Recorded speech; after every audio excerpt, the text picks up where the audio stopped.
On April 14, 1865, America watched in horror as President Abraham Lincoln was shot dead by John Wilkes Booth.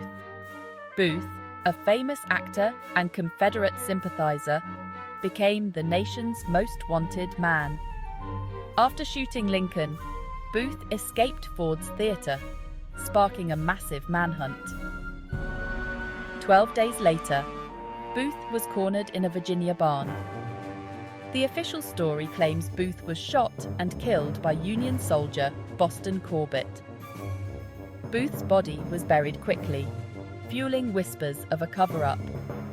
The nation mourned Lincoln, but some questioned the circumstances of Booth's death.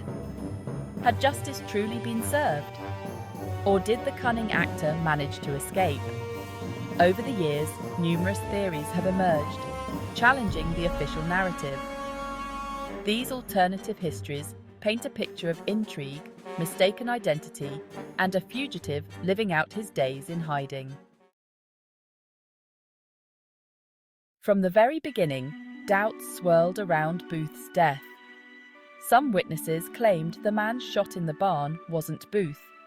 Others believed Booth had powerful allies who helped him vanish. Theories ranged from the plausible to the outlandish. Some suggested Booth lived out his days as a rancher in the West. Others believed he fled overseas, assuming a new identity. One of the most compelling accounts emerged in the 1970s, captivating the public imagination. Lawyer and researcher Finis L. Bates published a book titled Escape and Suicide of John Wilkes Booth. Bates presented a startling claim. John Wilkes Booth had not died in 1865, but had lived for decades under the name John St. Helen. Bates's book ignited a firestorm of debate, breathing new life into the mystery surrounding Booth's fate. According to Bates, Booth sought refuge in Texas after escaping capture.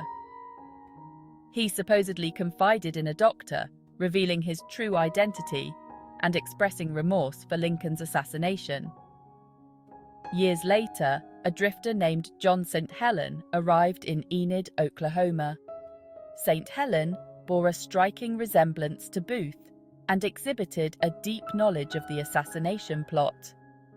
In 1878, St. Helen died under mysterious circumstances, allegedly taking his own life by drinking poison. Before his death, he supposedly confessed to being John Wilkes Booth, expressing deep regret for his actions. Bates's book presented witness testimonies and circumstantial evidence, weaving a captivating tale of deception and regret. Bates's book was met with a mixture of fascination and skepticism. Some embraced the story, pointing to physical similarities between Booth and St. Helen, and the compelling nature of the deathbed confession. Others, however, remained unconvinced. Critics argued that Bates' evidence was largely circumstantial, relying heavily on anecdotal accounts and unreliable witnesses. They pointed out inconsistencies in the timeline and questioned the motives of those who supported Bates's claims. The debate raged on, dividing historians and amateur sleuths alike. Was Bates's book a groundbreaking exposé or a work of historical fiction? The answer, it seemed, remained elusive. Section 5. A Body of Controversy. In 1995, the controversy surrounding Booth's remains resurfaced. The family of Edwin Booth, John Wilkes Booth's brother, sought permission to exhume Edwin's body from a Baltimore cemetery. They hoped to dispel the rumors that John Wilkes Booth's body had been misidentified and buried in Edwin's grave. The family's request was denied, fueling further speculation. The debate took another turn when author David E. George entered the fray. George, a staunch critic of the official Booth narrative, claimed to have uncovered evidence of a massive cover-up. He argued that the man shot in the barn was not Booth, but a Confederate soldier named James William Boyd. George's claims, though intriguing, were met with skepticism from many historians.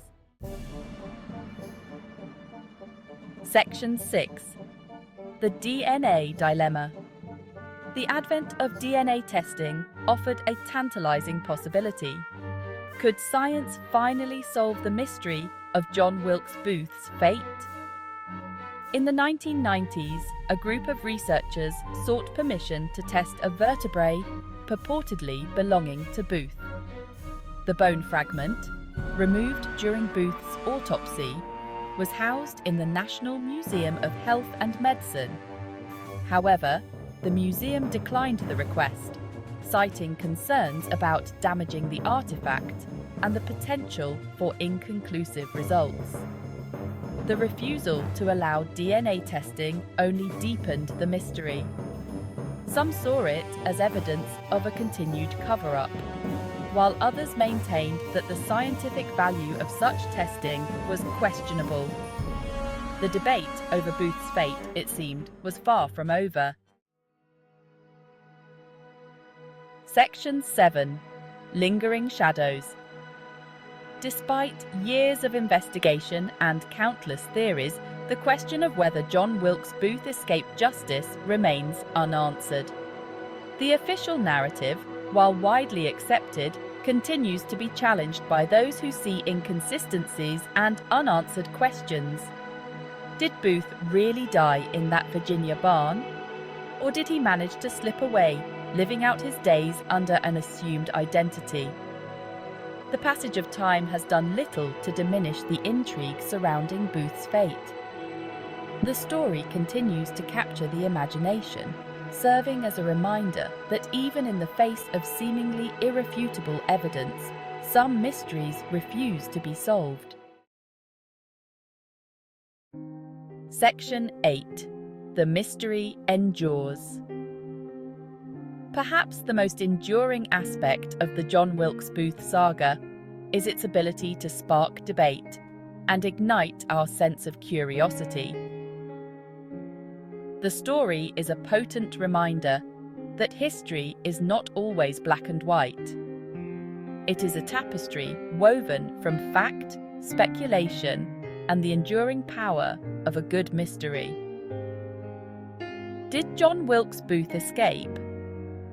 The answer, it seems, lies somewhere between the pages of history books, the whispers of conspiracy theorists, and the enduring fascination with one of America's most notorious figures. The mystery, like Booth's legend, lives on.